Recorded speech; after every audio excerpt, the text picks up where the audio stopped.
May I now request Sri Subroto Bagchi to address the convocation.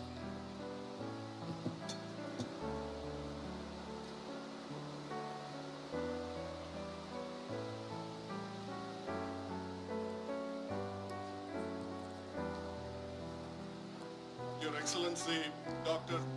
S.C. Jamir, Governor of Odisha, President, Centurion University, Dr. Muktikanta Mishra, Vice President Professor D.N. Rao, Vice Chancellor Dr. D. Nageshwar Rao, members of the Executive Council, graduating students, ladies and gentlemen.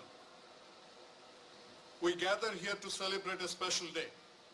You are here today because you have won. Over the past many years, you have struggled, you have worked hard, you have agonized, you have overcome doubt, you have competed, and finally you have won. But what is this winning? What does it take? What gets in the way?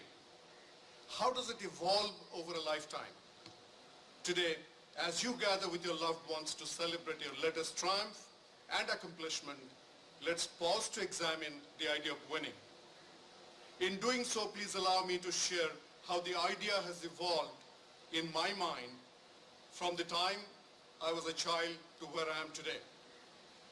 Of the many things my parents taught me when I was a child in this very state, three things in particular formed the foundation upon which I have built my adult life.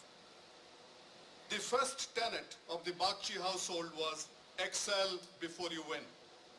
The idea of being your best, sharpening your saw, and being steadfast and deserving was given higher priority in our household than simply going out there to win. The second tenet of the Bagchi household was hold yourself to high standards and compete with worthy competition. Even today I remember the Sanskrit saying that my parents and elder brothers often quoted, Nirasta padape deshe erandapi drumayate. Where none better exists, even the castor plant tries to pass off as a big tree. That is to say, sometimes you might just be a small castor plant. In the absence of worthy competition, glory is false. The third tenet of the family was win with fairness and integrity. This was a lesson from my mother. She would frequently quote lines from an Odia poem depicting a poignant scene from the Mahabharata. Duryodhana, the eldest of Queen Gandhari's 100 sons, had come to seek her blessings before waging the great war against the Pandavas. At that point of love and valor and decisiveness, instead of saying, may you return victorious, Gandhari said, Gandhari dala janani pranara sumahata parichaya akhya hu punya jagate dharmara hu jaya. May virtue remain undiminished and may it be the victory of the truth. Her son was taken aback, but with those words Gandhari underscored the importance of winning for a higher purpose, winning with integrity. It is one thing to win fair and square at school, college, and small places, but how about winning fair and square at the workplace, in the big city, and in the big, wide world out there? What about being among people who win by rigging the system and sometimes glorifying that act? Does winning become an idealization of innocent childhood? Does it have any relevance at a starting point of profession where a large invisible billboard says, welcome to the real world? I was lucky to spend a decade of my young professional days at a company called Wipro. What made Wipro distinct from other companies was Chairman Azim Premji's stand on the subject of integrity.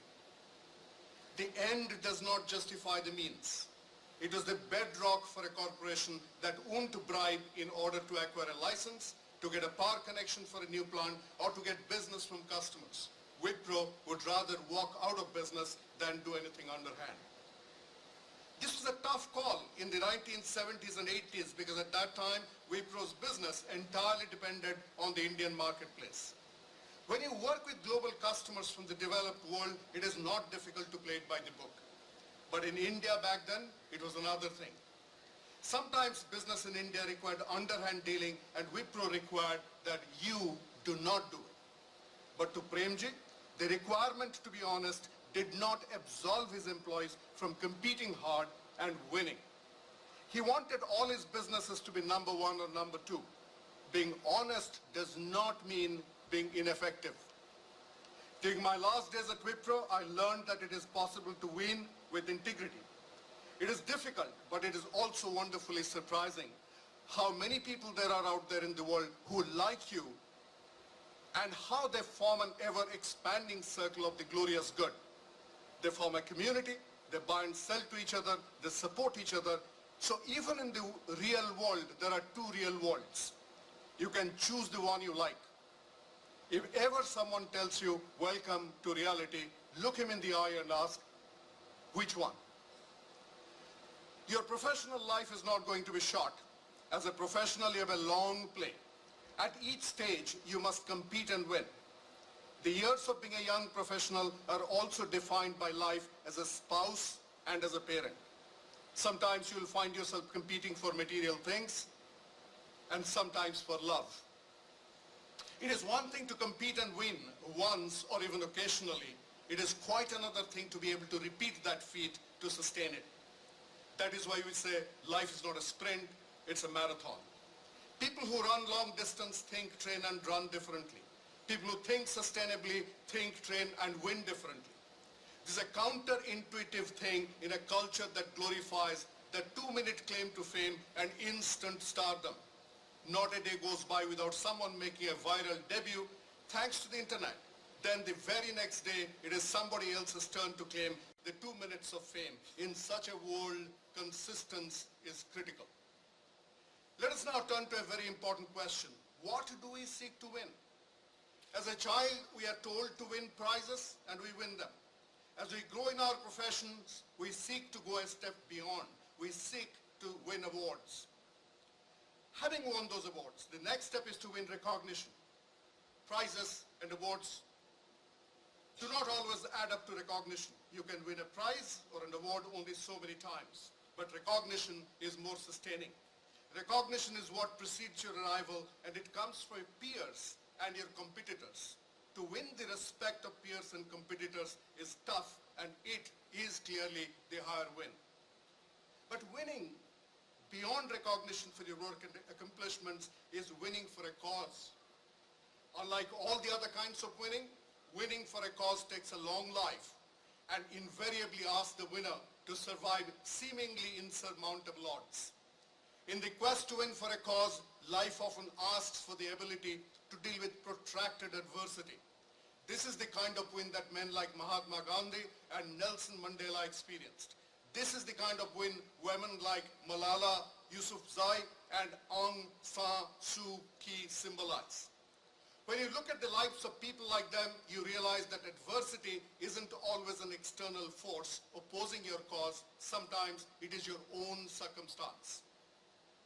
Consider Dr. Venkatappa Govindaswamy, founder of Aravind, the world's largest eye hospital. Born in a poor hamlet, young Dr. Govindaswamy was moved by the untimely death of a young woman in his village. She died at childbirth. Moved by human misery, he resolved to become a doctor. And one day he did become a doctor, a gynecologist. Thereafter he joined the Indian Army as a doctor, but contracted a rare form of rheumatoid arthritis that twisted his fingers and toes badly out of shape. The army discharged him. Undeterred by this cruel turn of fate, Dr. Govindaswamy retrained himself to become an ophthalmic surgeon, an eye doctor. For this, he retrained his crooked fingers to hold surgical instruments, sometimes modifying the instruments. He practiced ophthalmic surgery until his retirement, and upon retirement, he started an 11-bed eye hospital with his meager savings because he was moved by what he called needless blindness. In so doing, he created a great institution that has survived him. To date, Aravind has treated 32 million patients and operated upon 4 million. 70% of them did not have to pay anything. Dr. Govindaswamy was moved by the fact that India is the blindness capital of the world. But more importantly, much of that blindness is the result of ignorance or lack of access to medical facilities among the rural poor. This was what Dr. Govindaswamy called needless blindness, and he gave his life to the cause to prevent it. Before he set out to win for the cause, he had to overcome his own adversity, without which Aravind would not have been born. In winning, we must be prepared to deal with our adversities, but sometimes we witness the adversity of an adversary. In a moment like that, the meaning of winning changes entirely. Let me tell you the story of a man named John Michael Lundi. Lundi is a former Olympic athlete from Australia. While competing in a 1500-meter race at the Australian National Games, which was the preliminary to compete in the Olympics, Lundi realized that his fellow runner Ron Clark had fallen down.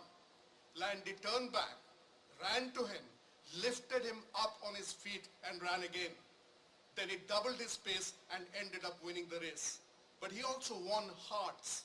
He won the admiration of an entire mankind for generations to some, because he underscored the need for empathy even as he was competing to win.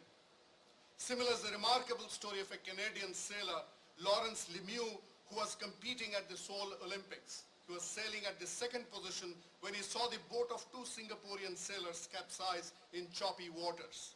Lemieux veered off course to bring them out of the treacherous waters to his own boat, and in the process he lost his lead in the race.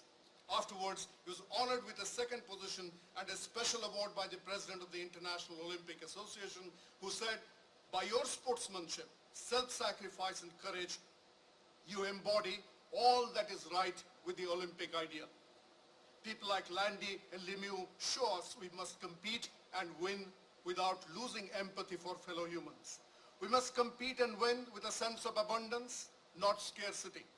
We must not lose sight of the well-being of a competitor whose respect and sometimes gratitude is bigger than the medal we covet. Winning requires ambition, practice, steadfastness, a competitive spirit, and flawless execution. Everyone will tell you that for all these, you need to know your great strengths. I would like to add to this, you need to know your weaknesses as well. You need to know three things about your weaknesses, only one of which gets highlighted by some people. That is something fairly obvious. Work on your weaknesses even as you work on your strengths.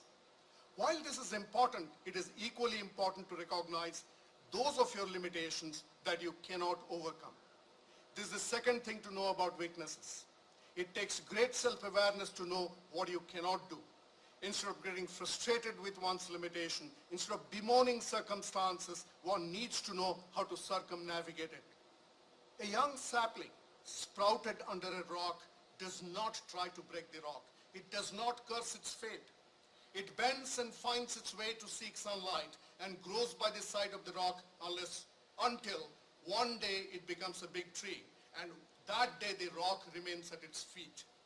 The tree circumnavigates its way because it recognizes its limitation. When the rules of the game are against you, it isn't a bad idea to change the game itself. The third thing to know about weaknesses is that there are limitations that we must acknowledge and accept with grace. If I'm a rabbit, it's not a good idea to fly. If I'm an eagle, I should not bemoan my inability to run.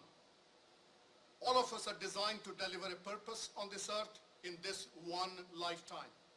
We need to deal with many adversities along the way, and we should not be weighed down by our exasperation with those limitations that we cannot overcome. Our frustration with them comes from a sense of false comparison in us. It leaves us with ingratitude, and it takes us away from the joy of celebration. Earlier I spoke to you about three kinds of winning. Winning for myself, as in prizes and awards. Winning with others, as in recognition and respect. And winning for others, as in advancing a cause. Now let me tell you about the ultimate winning. It is winning against the idea of winning. All winning, as we noted earlier, requires excellence, ambition, steadfastness, strategy, fair play, and flawless execution. The question is why these must surface only when there is reward and recognition. Why can't this define every moment of our lives? When we embrace the realization that they can in fact define every moment of our lives, we get to the ultimate state. In this state, winning ceases to be external. the smallest win becomes as significant as the biggest win, regardless of what we are set out to do. And we win all the way. In the process, we win by celebrating the spirit of winning, of which a key requirement is sharing our winning with others, sparkling the spirit of winning in others, and finally giving the formula away. In this ultimate state, our work is the reward, the competition is within us, excellence is the only path, and joy is giving it all away. Thank you for having me in your midst on a day like this, and may you go kiss the world. Thank you.